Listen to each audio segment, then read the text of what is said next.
MG Bethelma, des actualités uniques, dynamiques et renversantes dans le journal TV. Ne tardez plus, vivez le meilleur des bons plans. Patimax, la qualité au meilleur prix. Yulchanao ni fampalalam-baovao.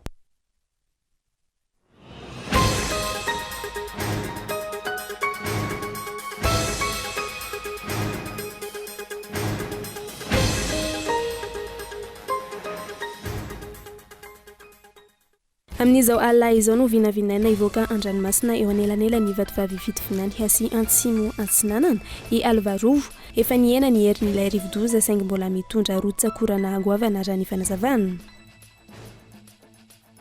Ny tombo ireo olona naratra noraisina antanana sy haniditra teny amin'ny hôpitaly ateo anivon'ny Hiasampana Vonjiaina ateo amin'ny CHUJR nandritra ny fitiny ny 1 Desambra sy omaly voalohany volana Janoary raha ny tatitra voaray. Nahatratra 5 ireo haniditra hôpitaly ateo anelanelany ireo 2 andro ireo. Amin'ny ankapobeny, ratra vokatry ny tranga eo anivon'ny fiarahamonina na ny accident responsabilité civile sy lozam-pifamoivoizana ny ankamaroany ireo olona noraisina antanana. Tokony ametraka politika mpanjakana goavana hifehezana ny lafiny ara-tsosialy ny fitondram-panjakana amin'ny titaona ety hoy ireo fampanjinika ny fiarahamonina androany. Tsy vahaolana ireo fanomezana hakitolotolotra majinika. Parango mipetraka ihany koa ny tsy nahenona ny firesahany filoham-pirenena momba ny karaman'ny mpiasa malagasy nandritra ny lahateny izay nataony tamin'ny faran'ny taona teo. Naemitra tamin'ny ora farany indray ny fampiakarana teny amin'ny BAC ireo olona avao tontonona mahakasika ny raharaha fakana tany tao amin'ny fokotany isa hafa commune Ambonivohitra Anosy Avaratra district Antananarivo Avaradrano. Tranga izay mampametra pantanina ny mpanara-baobao indrindra ireo olona avao akasika mivantana amin'izany. Eo amin'ny maresaka iraisam-pirenena kosa indray 4 taoriny ororon-tany na tratra refy 7.4 magnitude ny tranga tao afovoan'ny Japon omaly. Miazakazaka amin'izao fotoana izao ny fitadiavana ireo olona ambola velonaina ao an-toerana. Asa izay isan'ny manano sarotra amin'izao fotoana izao antony fiatsihan'ny tany indray ny maraina teo. Ny andindin'izay avy hatrany.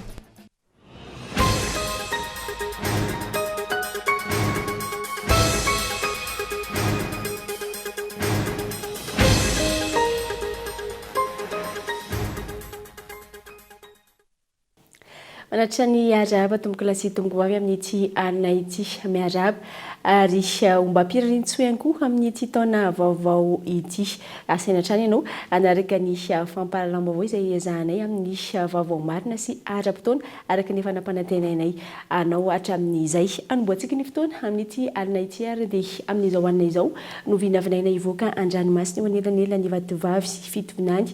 sy Antsimo Antsinanana ny Alvero efa niena ny herin'ilay rivodoza saingy mbola mitondra rotsak'orana goavana raha ny fanazavana. Ny larana efisao no mitatry ny antsipirin izay. Tao amin'ny distrika ny Kalamavony no nisy ny foiben ilay rivodoza Alvaro tamin'ny folora maraina teo. Niena ny heriny ka tombanana ho 520 kilometatra isan'ora ny rivotra entiny izay arahina tafiditra dio amin'ny 20 kilometatra isan'ora manakaiky ny foibeny. Raha makasika ilay rivodoza tsona hoe Alvaro izay niforona tao atsimony lakan-drano Mozambika dia niditra tanety izy io omaly riva tokotokony tamin'ny 7 ora sy 20 minitra teo amin'ny district Morombe dia manodiany Miatsinanana dia namakivaky izy ny tapany atsimony faritra Menabe dia tendrony avaratra ny faritra Atsimo andrefana dia nanodiany Miatsinanana hatrany ka nahazo faritra Otsaboatra matsihatra. Dia androany zany tamin'ny folora teo dia tao ny district ny Kalamavony no nisy azy dia ny rivotra entiny mahatratra 20 km isan'ora ary tafiditra 20 km isan'ora. Anodiany Miatsinanana hatrany izy io amin'ny miaram-pandeha 20 km isan'ora ka vinavinaina ivoaka an-dranomasina any Oaly any manodididina ny amin'ny 9 alina zany eo anelanelany faritra vatovavy fitovinany sy Antsimo Antsinanana. Efa nahitana fiainana ny heriny amin'izao saingy misy ihany ny rotsak'orana izay manaraka azy raha ny fanazavana hatrany. Misy ihany koa ireo faritra izay ao anatiny fahamelona miloko manga. Izy io zany araka ny efa tia tanetana azy dia efa niena ny heriny dia mbola ireo faritra nahazo filazana zany dia filazana dia engaviana omailitra hatrany zany hoe hitana ny filazana miloko Sotomanga mariky ny fahamainoana dia Morondava, Toliara, Mahabo, Beroro, Akazoabo, Sakara, Manja ary Morombe. Mitondra orany be tokoa izy io indrindra tamin'ny toerana nidirany tany Morombe dia nahatratra 7.7 milimetatra irotsakorana voarefy to anatin'ny 720 ora raha toa ka 620 milimetatra tany Ranohira ary 10 milimetatra tany Fianarantsoa. Raha ny tatitra navoaka ny teo anivon'ny BNGRC sy ny tolakandro teo, tsy misy ny ainana fohy vokatry ny fandalovana ilay Rivodoza Alvaro, tsy misy ihany koa ny olona very, na izany aza, miisa 220 sy 700 hatreto ireo hatraboana avy amin'ny tokantrano miisa 750 izay tondra-drano. Efa nafindra amin'ny toerana fandraisana hatraboana miisa 4 avokoa ireo traboana ireo. Iangaviana hatrany ireo mpampiasa ranomasina eo anelanelan'ny mainty rano, hatrany Focap, hatrany Manoro, mba tsy hiandriky, antony mikorotana ny toetrandro. Entanina ny rehetra mba anaraka ny toromarika izay omeny ireo manam-pahefana eny ifotony. Izany mikasika ny toetry ny andro fa ny akon'ny fety omaly kosa dia ny tombo ireo mariary no raisina antanana sy ny hopitaly teo anivony sampana vonjovony aina HRA nandritry ny fety ny 13 Desambra sy omaly voalohan'ny volana Janoary raha ny tatitra voaray na tratra 5 ireo ny hopitaly tao anatin'ny 2 andro amin'ny ankapobeny maratra vokatry ny tranga eny amin'ny fiarahamonina na ny accident à responsabilité civile sy ny lozam-pifamoivoizana no maro anisa tamin'ireo no raisina antanana. Ny tombo raha oharina tamin'ny taon-dasa ireo marary no raisina antanana tetsy amin'ny hopitaly CHUJRA ny faran'ny taona sy ny taom-baovao. Raha ny teo amin'ny sampana vonjehana manokana na ny urgence chirurgicale, misa 720 ireo tonga niza fahasalamana nandritra ireo 2 andro ireo. Ny 970 tamin'izany no niditra hopitaly, raha toka olona misa 2 no namoy ny ainy. Ny betsaka zany niditra teo tamin'ny hopitaly Ravonga Andrenavalona raha teo amin'ny vonjyaina zany amin'ny sampana urgence chirurgicale dia amin'le accident à responsabilité civile. Zany hoe le trangam-piarahamonina any amin'ny toerana misy azy tsirairay avy any izay niakatra kely tamin'ity taon'ity satria dia nahatratra 70 niditra taty amin'ny hopitaly zany nandalo fihazam-pahasalamana nandritra ny faran'ny taona sy ny taona vaovao. Ny manaraka anazy dia ny accident de circulation izay azo lazaina niakatra ihany koa tamin'ity taon'ity satria raha tamin'ny taona lasa zao dia 730 niditra teo amin'ny hopitaly raha tamin'ity taon'ity kosa nahatratra 750. Dia ny accident de domestique koa zany nisy fiakarany kely satria raha 320 tamin'ny herintaona lasa 730 tamin'ity taon'ity. Raha ny teo anivon'ny sampana famelomana aina, nasitana fienana ny fanapoizinana ratsakafo izay nahazo lehilahy iray ary ny fisotroana zava-pisotro misy alikaola nankarary olona miisa 4 omaly voalohan'ny volana Janoary. Antotanisa izay niena oharina tamin'ny taona 2024. Araka izany, miisa 230 ireo tonga niza fahasalamana tao amin'ny sampana vonjitaitra nandritra izay 2 andro izay, raha toka miisa 5 ireo niditra hopitaly. Raha ny eo amin'ny sampana famelomana aina indray na ny réanimation médicale ny volana faran'ny taona 13 Desambra 2024 ny nandalo fizaham-pahasalamana zany dia nahatratra 13 ary niditra hopitaly dia nisy anaky 3 ary ny 9 kosa rehefa nahazo ny fitsaboana sahaza azy dia nalefanody. Ny voalohan'ny volana Janoary indray ny taona 2024 kosa dia nahatratra 7 zany ireo nandalo fizaham-pahasalamana ary 9 tamin'ireo niditra hopitaly ary ny 13 kosa efa lasa nody rehefa nahazo fisaboana sahaza ho anazy. Zay zany nivokatra teto amin'ny hopitaly Ravonga Andrenavalona ny zava-nisy tamin'ny faran'ny taona sy ny voalohan'ny taona 2024. Raha ny fantatra, olona miisa 2 no nikasa ambony tena ny andron'ny famaranana ny taona sy ny fitsenana ny taom-baovao 2024. Mifandraiky amin'izay ihany dia raitra noho ny lozam-pifamoivoizana ny ady sy ny herisetra teo anivon'ny fiarahamonina no betsaka indrindra tamin'ireo nanantona toby pitsaboana ny fety ny faran'ny taona sy ny fitsenana ny taona vaovao raha ny fanadihadiana natao. nanatombo kokoa nandritra ny fetin'ny krismasy farany taona ny taona vaovao teo ireo olona naratra vokatry ny fifandonana teny anivo ny fiarahamonina tonga nanatona ny CSM namontana ho ny mpitsabo tao an-toerana raha ny tatitra voaray manodidina ny folatra amin'ny 20 teo ireo tranga niseho manodidina ny ratra ireo izay niraison'ireo mpitsabo an-tanana ny zavatra betsaka moa zany a matetika rehefa vanim-potoana fety a dia ny ratra majinijinika na ratra azo avy amin'ny fifandonana amina olona samy olona na fitaovam-piadiana tsy mahery vaika ny ilazako anazy na ny arme blanche dia ireny zany anisany betsaka teto satria tiako ty toerany ity moa zany a somary tafiditra tsy anatiny antsoina hoe bakartier misy anay dia betsaka izay zavatra izay dia na tsy andro fety ary eto aminay dia ahitana an'izay fa anaty fety izy vao mahay manatombo kokoa zany ny fisian'izay tranga izay torak'izay koa ny accident de circulation sy ny voie publique dia matetika hoentin'ny olona eto aminay daholo ny akabetsahana ireny alohany andefasanay anazy a miakatra amin'ny sehatra ambonimbony kokoa ny fifandraisan-tanana amin'izay ankoatra ireo aretina fahita mandavataona isana namarika ny taona 2024 iny ny fisiana aretina gripa mahery teo anelanela ny vanim-potoa ny fahavaratra sy lohataona raha ny tombana nandritry ny taona 2024 iny ho an'ny CSM manamotana manokana gripa mahery izay tsy toy ny isan-taona hoy ny fanazavana raha tao tombana ny taona 2024 amin'ny akapobeany ohatra ny centre rehetra ihany misy ny vakina retina mandeha par saison par mois arakaraka le vanim-potoana iainantsika hoe ririnina mafana fahavaratra misy foana izay fa ny tamin'ny herintaona manokana somary nahitana fiakarany kely zany a teo amin'niditra ny vanim-potoana fahavaratra teo anelanelan'ny lohataona sy fahavaratra teo zany somary misy retina karazana retina somary hoe gripa mahery somary naherihery vaika le fisehoany a tsy ohatran'ny mahazatra isan-taona tsy afaka hiteny loatra aloha hoe ohatra ny ahoana ny ao ambadiky le izy hoe covid satria mandeha be ny resaka hoe covid ave sa tsy covid tsy afaka hiporofona le izy satria ny akabetsahan'ny marary izay raisina eto tsy afaka manao an'ilay dia ina moa zany test confirmena anazy fa ny azo ambara fotsiny zany tao anatin'io vanim-potoana io ny tena somary nahery vaika ilay gripa atao hoe gripa hafahafa gripa mahery izay tsy nafana ny confirme aloha fa raha ny heritreritra sy ny tombatombana sy ny vinavina dia mety hoe nisy association tamina covid ihany ve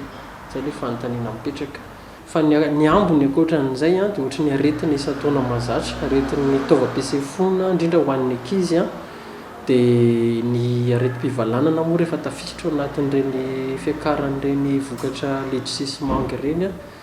dia mokoa rehefa avy mivody milatsaka ny rotsakorana ny rano tsy voadio tsara dia miteraka areti-kibo sy ny karazana raha tsy hivana maro hatrany ireo olona tsy mahalevikanina vokatry ny fihinanana sakafo matavy sy mavezatra nandritra ireny fety ireny sosokevitra tsara ho hatrany mpitsabo ny tokony hinanana sakafo ara-pahasalamana amin'ny antonony ny fanaovana fanatanjahantena sy ny maro hafa lafa mavaova tanteraka dia teboka iray lehibe namotika ny orinasa JIRAMA ho ny mpamakafaka fiainam-pirenena Serge Zafimaova ny fijabahan'ny mpanao politika sy ny filoham-pirenena amin'ny fitantanana ny orinasa JIRAMA namafisiny fa tsy mety teratany vahiny izany no atao tale général vao hiary n'ity orinasa ity fa ny teratany malagasy ihany dia efa mahavaovan'ny olana raha avela iasa manaraka tsara tsy misy teritery. Isan'ireo orinasa mpanjakana mahazo famatsim-bola goavana avy amin'ny fanjakana isan-taona ny orinasa JIRAMA raha ny hita hatreto tsy mety tafarina araka ny tokony ho izy ity orinasa ity nanomboka tamin'ny taona 2024 ka hatramin'izao taona 2024 izao vola tsy tokony tsy foroana no azon'ny JIRAMA tamin'ny alalan'ireo subvention izay tsy hita mazava ny tena nampiasana azy raha ny nambara ny mpambakafaka fiainam-pirenena Serge Zafimaova androany misy fitantanana gaboraraka sy tsy majavy eo anivon'ity orinasa mpanjakana ity izay mahatonga azy ho lasa tsy zarazara tsara amin'izao fotoana izao raha raisitsika zany ny 7 ka hatraty amin'ny 4 sy 20 dia manome zany subvention JIRAMA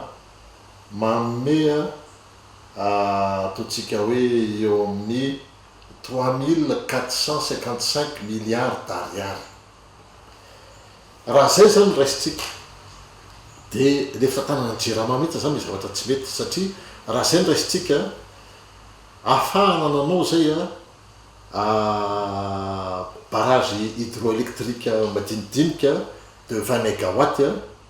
15 à 20 mégawatt eo amin'ny 2 nafitanan'zany zany satria asatria zany fa misy renirano maromaro zany de Madagasikara afana zany manao zany type de projet zany ao anatin'io ny mialatsiny fa misy mpitondra mahazo tombontsoa manokana ny azadiny koa nefa ny mpamatsy vola koa ne tsy voatery mazava tsika manko mivavaka drandray amin'ny mpamatsy vola fa misy corruption koa ne ao anatin'ny mpamatsy vola misy baraingo mipetraka lehibe mihitsy hoe makaiza le trosa be any Jirama araky le niteniniko tao zao hoe de 2019 à 2024 misy 837 millions de dollars na hoe 3455 milliards d'ariary baraingo mipetraka daholo le zany trosa rehetrarehetra zany makaiza io vola io satria le Jirama tsy mety milamina mihitsiny efa navitana Jirama firy io. Na mafisiny ty mpamakafaka fiainam-pirenena ty ihany koa fa tsy mila vahina avy any ivelany no apetraka ho tale jeneraly zany orinasa Jirama izany fa mahavita manao ny asa rehetra ahafahana manarana ny Jirama ny mpiasa malagasy ary tokony havela hiasa malalaka ihany koa izay ho tale jeneraly eo fa tsy idiry ny mpanao politika ny fitantanana. Tsy mila vazaha zany ny anaovana ny redressement ny Jirama samy lazanao zany malagasy de mahavita ny redressement ny Jirama fa zao fotsiny le izy ameo fahefana feno izy tsy idiran'ny mpanao politika tsy idiran'ny gouvernemanta tsy idiran'ny filoham-pirenena ao anatin'ny fitantanana le Jirama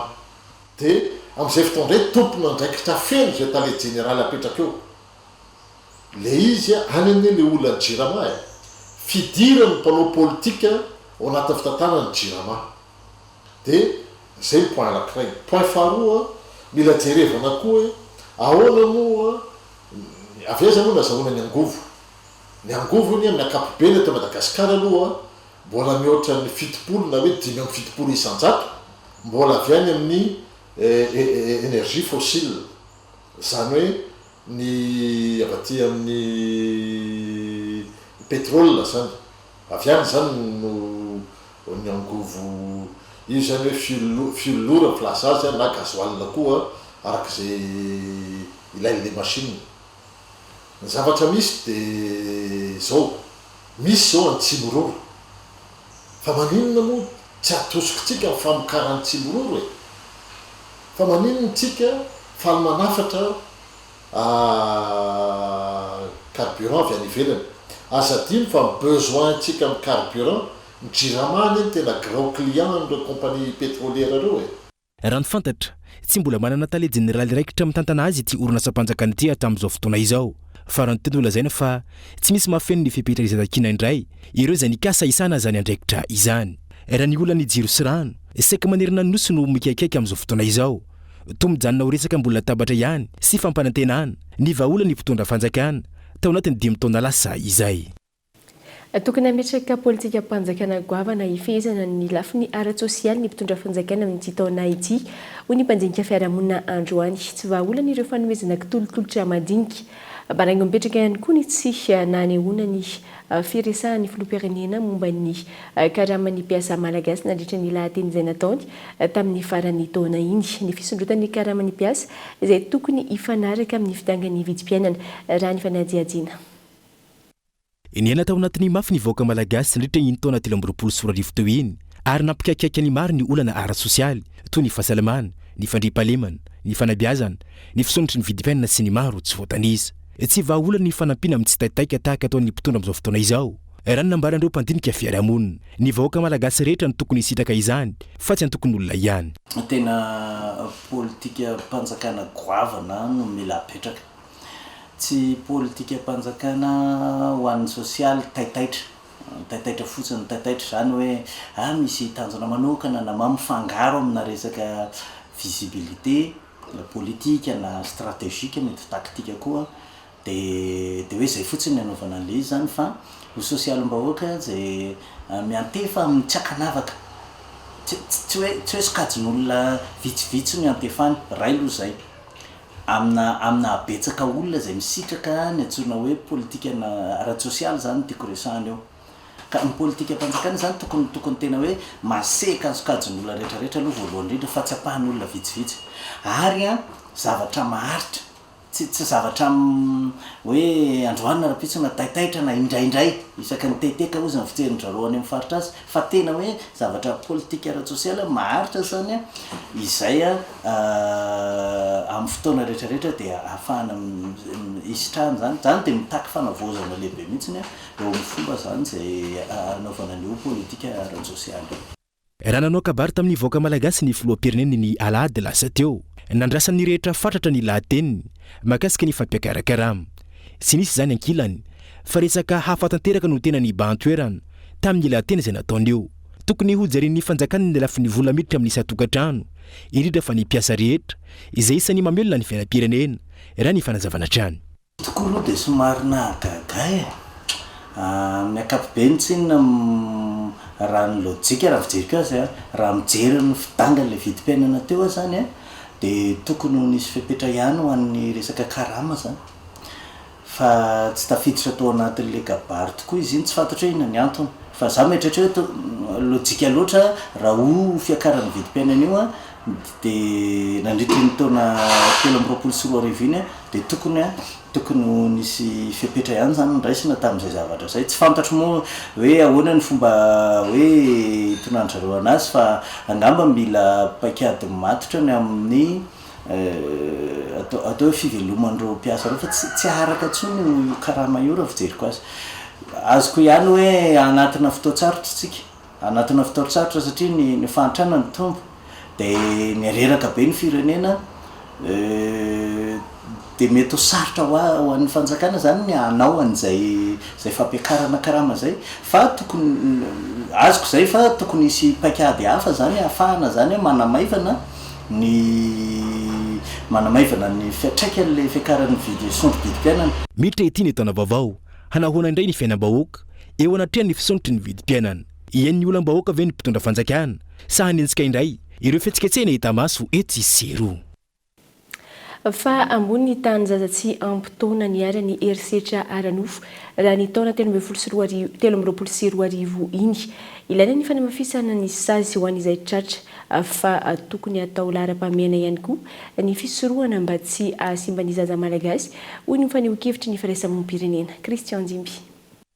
27 ireo zaza tsy ampitaona niara-ny herisetra aranofo tao anatin'ny taona 2024 iny raha natotanisana avoaka ny teo anivo ny ministera amin'ny fitsarana manoloana io nanamafy ny sazy ny fanjakana ka mikadra hatramin'ny maizina mandra-pahafaty ireo navandoza ary atao sesitany any ivelany eo ihany koa ny fanaovana castration chimique na ilay fanondronana filahina tsy ho azo ampiasaina amin'ny asa ratsy intsony.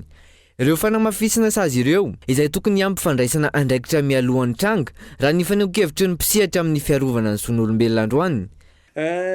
Isika marina mihitsy zay le hoe raha ohatra ka tena hoe tonga dia hiatrika an'le zavatra efa miseho zay zany ny fepetra raisina amin'izao fotoana izao ohatra ny lasa apetraka anaty misy lalàna mampitahotra fa tsy zay zany tsony zany fa tokony ampiana zany ny fanapaha-kevitra raisin'ny fanjakana ao anatin'izay le ahoana ny fiarovana meloa zay le hoe prévention zany fiarovana meloa zany no tokony fepetra ho raisin'ny fanjakana eny amin'ny sehatra rehetra amin'ny mpiara-miambonatoka rehetra zany hoe ny mpiara-miambonatoka rehetra zany dia tokony mandray anjara daholo ao anatin'izay le hoe fiarovana reny resaka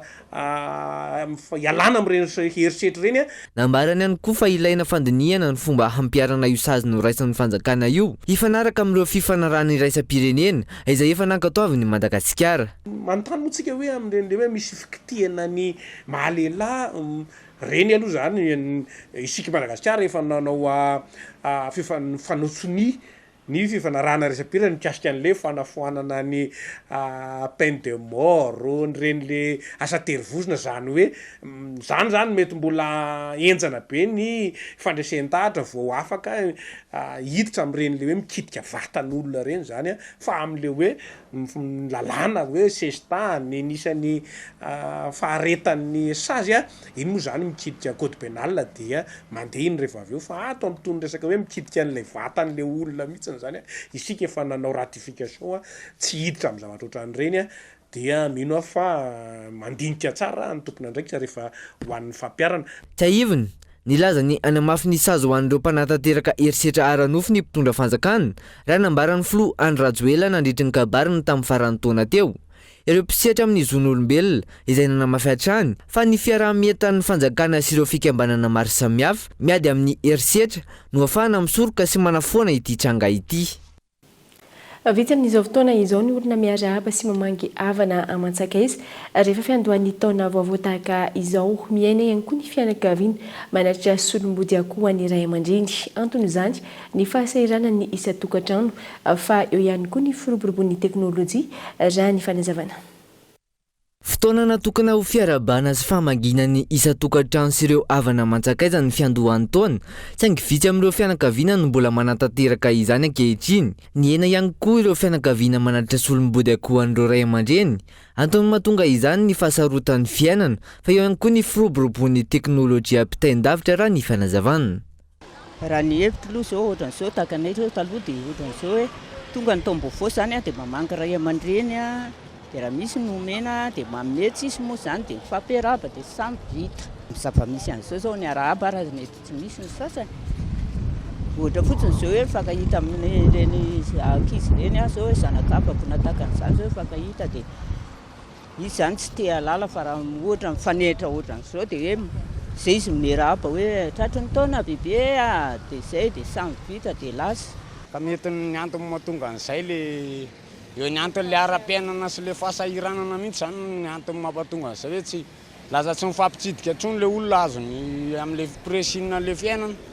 dia ohatrany hoe vitavita anaty Facebook sy ny anina fotsiny mifampiarahaba dia vita. Mamalagasy antsika aloha moa zay dia izay hoe ny fiarabana rova tonga ny fetiny asaramanitra dia mba mifampiarahaba misy fivoriam-pianakaviana kely sy noho izay dia mba mifampiarahaba eo. Fahitako azy manokana aloha samy manana ny izy moa zany samy manana amin'ny fiainana zany le olona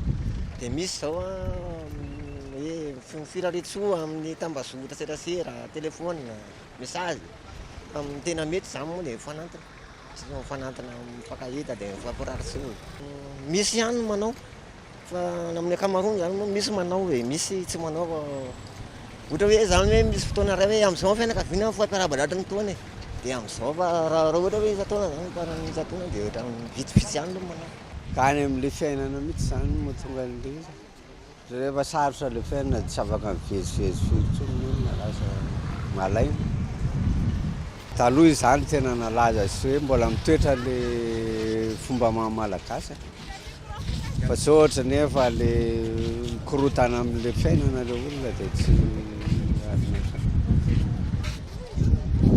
tokony marina aloha tokony hoe mba mifampitsidika sy mifampiarahaba ihany. Isan'ny nanan-danja sy nanana ny toerany teo amin'ny malagasy ny famangina fianakaviana sy ny fanomezana solom-body akoho an'ireo ray aman-dreny rehefa fiandohan'ny taona tahaka izao. Miamiana sy mihavitra trano nefa izany aty aoriana noho ny fahasahiranana izay iainany ankamaroan'ny isa-tokantrano amin'izao fotoana izao. Ao anatin'izay fandraisana taona vaovao izay zany dia misy 12 ireo andro sy asana nefa andresan-karama amin'ity taona 2024 itsika ny volana May no ahitana betsaka indrindra amin'izany.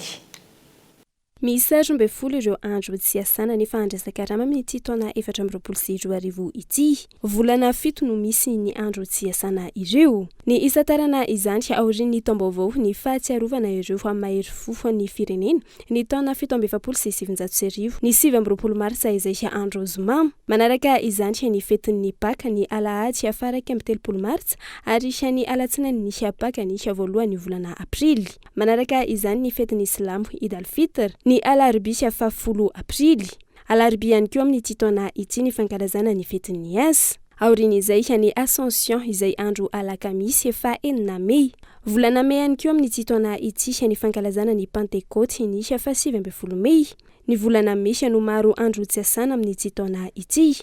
Ny volana Jona indray vao misy andro tsy asana ka ny voalohany amin'izany ny Idalada izay andro alatsinainy. Manaraka avy eo ny fetin'ny fahaleovantena ny 14 Jona. Ny 15 ny volana Aogositra indray vao misy andro tsy asana. Ary ny fetin'ny Maty ny voalohany volana Novambra. Mamarana azy kosa ny fetin'ny Krismasy ny faran'ny taona izay samy Alarobia amin'ny taona ity. Lafim-baovao hafa dia nahemitra tamin'ny ora farany indray ny fampiakarana teny amin'ny pak ireo olona voasambotra mikasika ilay raharaha fakana tany eny amin'ny fokotany Isaf commune ambanivohitra Nosy Avaratra district Antananarivo Avaradrano tranga izay mampametra-panontaniana ny mpanara-baovao indrindra ireo olona voakasika mivantana amin'izany. Randroany no voalaza fa hiakatra teny amin'ny pak na ny pôle anti-corruption ireo olona voaroiroy ho tompon'antoka tamin'ny fakanantany antsokosoko teny amin'ny fokotany Isaf commune ambanivohitra Nosy Avaratra district ny Antananarivo Avaradrano nahemitra indray zany no ny antony voalaza fa mbola misy fanadiadiana sy famotorana fanampiny tsy maintsy atao. Tranga izay mampahaiasy sy mampametra-panontaniana ny mpanara-baovao indrindra ireo olona voakasika mivantana amin'izany. Ny raika amin'ny 30 Desambra lasa teo tsy ahivina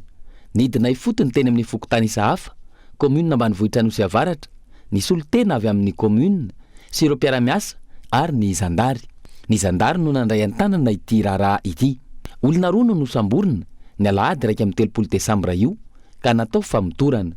Isan'izany ny tale iray ao amin'ny ministera ny fanajariana ny tany sy ny mpandrindra ny antoko TGV ao Anjozorobe. Io tale ao anivon'ny ministera ny fanajariana ny tany io ny voalaza fa toy ny kotrika ny fakana ny tany 10 hektara izay efa tany no ajarian'ny fokon'olona 100 taonany kanefa nahavitana izy ireo sy ny rahavavy ny taratasy sandoka ka nosoratany tamin'ny reniny ary saika amidiny tamin'ny teratany Sinoa. Ny faharoa ilay mpandrindra ny antoko TGV avy ao Anjozorobe izay efa natao fanadiadiana teny fiadanana ary efa nalefanody. Nanamafy ity farany fa isan'ny lasibatry ny fitaka sy ny lainga ihany koa ny tenany. Andrasana ny mety ho toy ny tirara ity sy ny fanadiadiana mahakasika izay. Anatrika dokam-barotra fo ivetivety sika dia miverina rin izay ao anatin'ny tapany faharoa ny fampahalalam-baovao.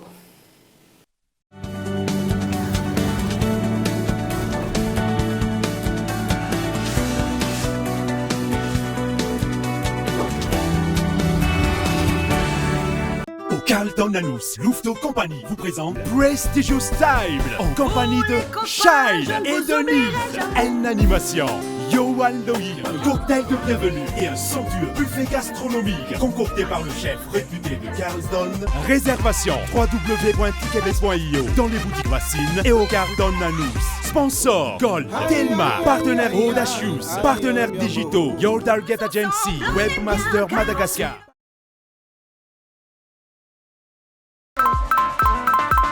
Et hop, c'est déjà la grande promotion chez Batimax. Du 1er décembre au 6 janvier, 5% à 15% de remise sur tous nos rayons à Batimax Indahar et Sarlalan. 40% à 70% pour les fins de série au dépôt 67 hectares. Carrelage, sanitaire, luminaire, quincaillerie, revêtements, électricité, équipement et outillage, matériel BTP. Ne tardez plus, vivez le meilleur des bons plans. Batimax, la qualité au meilleur prix.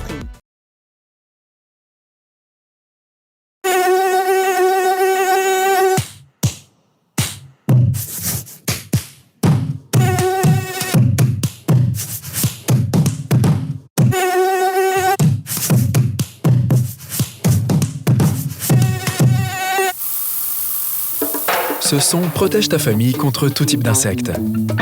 Parce que les moustiques, en plus d'être ennuyeux, peuvent transmettre des maladies graves. Oro, prends soin et protège ta maison.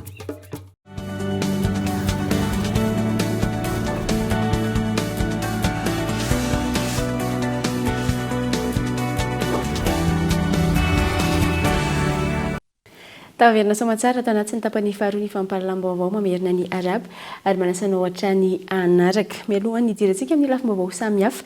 dia ampifantarina fa ho fanomezana fahafahampohatrany ireo mpanjifa manome toky fa hanome ny vokatra tsara indrindra amin'ny vidiny takatry ny rehetra ny groupe Abibo eto Madagasikara. Tamin'ny taona 1977 no namoronan'ny fianakaviana Karmalite eto Madagasikara ny groupe Abibo. Ity tantara miavaka ity dia nanomboka tany amin'ny faritra Befandriana Avaratra. Tamin'ny fampiroboroboana ny vokatra teny an-toerana ary nihitatra haingana eny amin'ny sehatra ny fitsinjarahana sy ny indostria. Ankehitriny, miaraka amin'ny ekipa ahitana talenta malagasy ny ankamaroany dia miasa mba hanolorana tsaiky efa tena miavaka ho an'ny mpanjifa. Manome toky izahay hanome ny vokatra tsara indrindra ho an'ny mponina eo an-toerana amin'ny vidiny takatry ny rehetra. tsotra ny tanjonay anolotra ny tsara indrindra ho an'ny malagasy rehetra ao amin'ny Abibo ny fahaiza-manao no herinay isan'andro mitandrina manokana amin'ny fisafidianana ny ankora tsara indrindra izahay na avy amin'ny faritra misy atsika na avy any ankafa tsy maintsy mahafeno ny fenitra iraisam-pirenena enjana indrindra amin'ny lafiny kalitao sy fiarovana izy ireo amin'ny alalan'ny fampiasana ny fahaiza-manao eo an-toerana ny orinasa famokarana eto Antananarivo dia mamoaka vokatra tsara kalitao isan'andro ho amin'ny fiainana andavanandro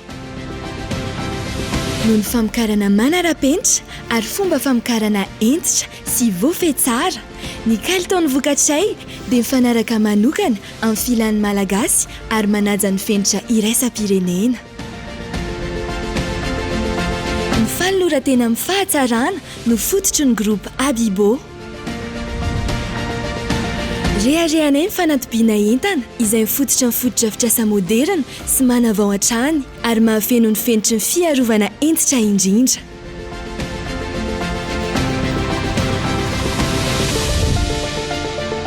ao amin'ny vondrona Abibo ny kalitaony lahara-pahamehanay ary izany dia tsy miatra amin'ny vokatra ihany fa amin'ny servisy fanohanana rehetra ny fiarahana miasa amin'ny mpanjara Matianina Maherin'ny Enjato miparitaka manerana ny faritra 13 eto Madagasikara no iroborobonin'ny traikefanay amin'ny fitsinjarana izay tena hita fa mahomby izany dia ahafahan'ny groupe Abibo mampiely ny vokatra any amin'ny faritra lavitra indrindra sady mitahiry hatrany ny kalitao isaky ny dingana ao amin'ny Abibo ny fahafapon'ny mpanjifa no lahara-pahamehanay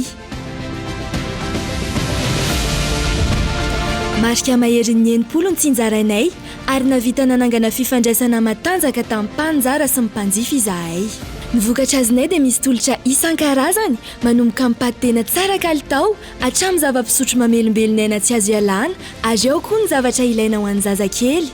isan'andro dia manolotra vokatra vaovao ary azo itokisana ho azy ireo mahafeno ny filany sy ny zavatra mety andrasany ny tantaran'ny Abibo dia sarotra sarahana amin'ny tantaran'ny firenena malalantsika Madagasikara izahay ao amin'ny Abibo dia tarihiny vina feno fanantenana ho an'ny hoavin'ny firenentsika tapa-kevitra izahay fa hanome aina hatrany ny sehatry ny fitsinjarana sy hanamafy ny sehatry ny varitra eto an-toerana nanomboka tamin'ny taona 2022 niaraka tamin'ny fananganana ny toeram-pivarotana lehibe U dia nanometraka efa tsy manam-paharoa amin'ny fiantsenana izahay amin'ny fanomezana vokatra mihoatra ny 903 alina avy eto an-toerana na avy any ivelany manana kalitao tena miavaka ary amin'ny vidiny mirary ankehitriny ny aro sy ampivelatra ny vita malagasy ihany koa no anisan'ny tanjonay ny fanondranana entana any amin'ny ranomasimbe indiana dia mampandray anjara amin'ny fampiroboroboana ny fahaiza-manao malagasy ary manamafy ny akony any an-dafin'ny faritanytsika ao amin'ny Abibo mirehare izahay efa mandray anjara mavitrika amin'ny fampandrosoana ny firenentsika sy ny kolotsainy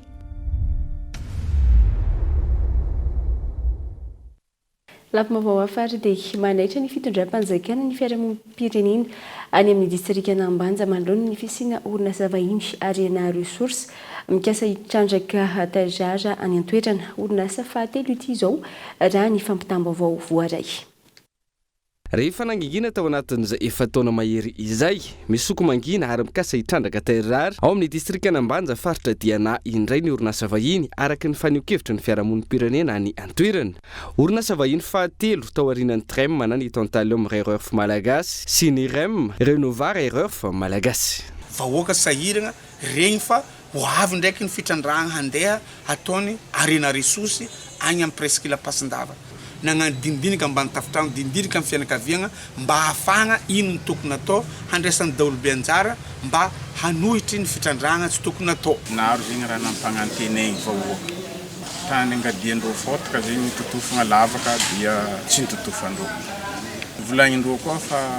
amiagna vola zegny anareo misy raha zegny oamiagna anareo sy nitanterahin-dreo zegny raha zegny ary mbola misy menasy koa zegny nataondreo café, la vanille, cacao, poivre vert isan'ny voly ahafantarana ny distrikana Ambanja olona manetsy nisa taona no misitraka tombontsoa mivantana sy ankolaka amin'ireo volofanondrana ireo ao amin'ity distrika ity raha mbola anatin'ny fahasahiranana vokatry ny tsy fahitana mangirana eo amin'ny sehatry ny lavanilina araka izany ny mpamboly izao miampy izao indray ny aiasy ny tebiteby manoloana ny fisina orinasa vahiny hitrandraka ny terrary tsy ivona ny taona 2024 ny fanjakana no efa nikasa anome fahazahoan-dalana io saingy nijoro ny mponina tany an-toerana noho izany manimba ny sehampiarina izy ireo ary nanampy azy ireo ihany koa ireo mpandrara eo amin'ny sehatry ny fizahantany tao amin'ny distrika Nosbe izay nivondrona ny tsipaka ity fitrandrahana ity noho izany isy fiantraikany mivantana amin'ny ranomasina ka animba indray ny sehatry ny fizahantany any an-toerana ny sehatry ny fizahantany ny famokarana volofanondrana izay tanjondondoza vokatry ity fitrandrahana ity ho ny fiarahamonim-pirenena hatramin'ny androany tsy mbola nisy fiaonana tamin'ireo vahoaka momba ity fitrandrahana ity raha ny fanazavana ary tsy ahianompo eo ihany koa ireo tompona andraikitrisana ambaratongany manoloana ireo teratany vahiny manao fikarohana ao amin'ny peninsule d'Abassindava amin'izao fotoana izao.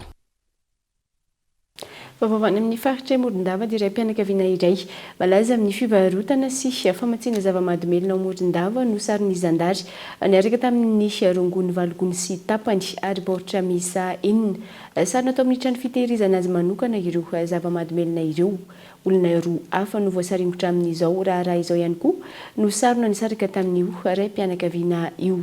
mety ny fanadiadiana ary natolotra ny fampanoavana ireo olona voasangotra ireo.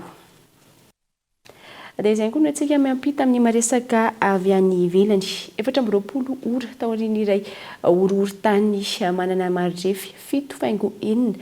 nitranga tao avoan'ny Japon omaly mihazakazaka amin'izao fotoana ny fitadiavana ireo olona mbola velona ao an-toerana asa izay isan'ny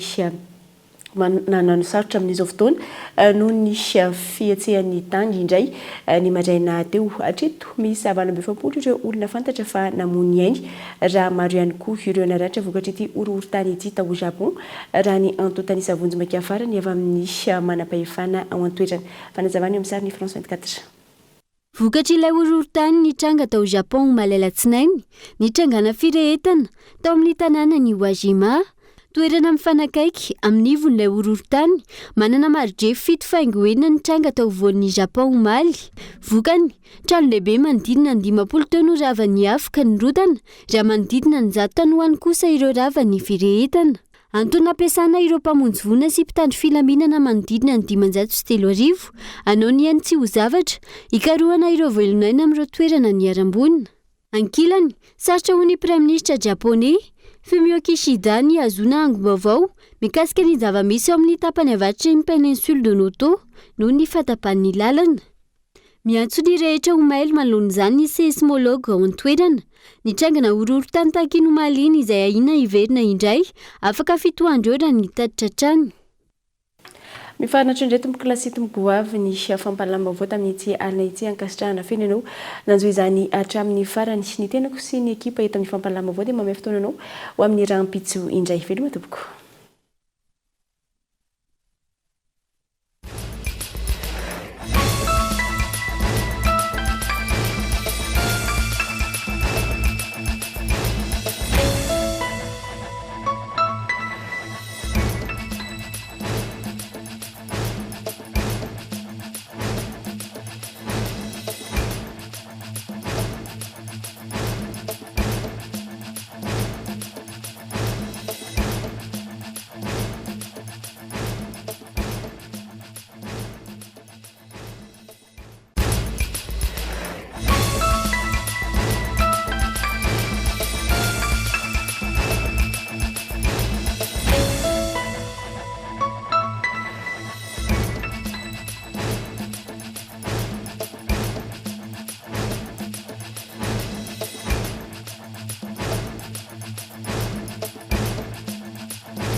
Ne tardez plus, vivez le meilleur des bons plans. Batimax, la qualité au meilleur prix. Vous a présenté Nivava.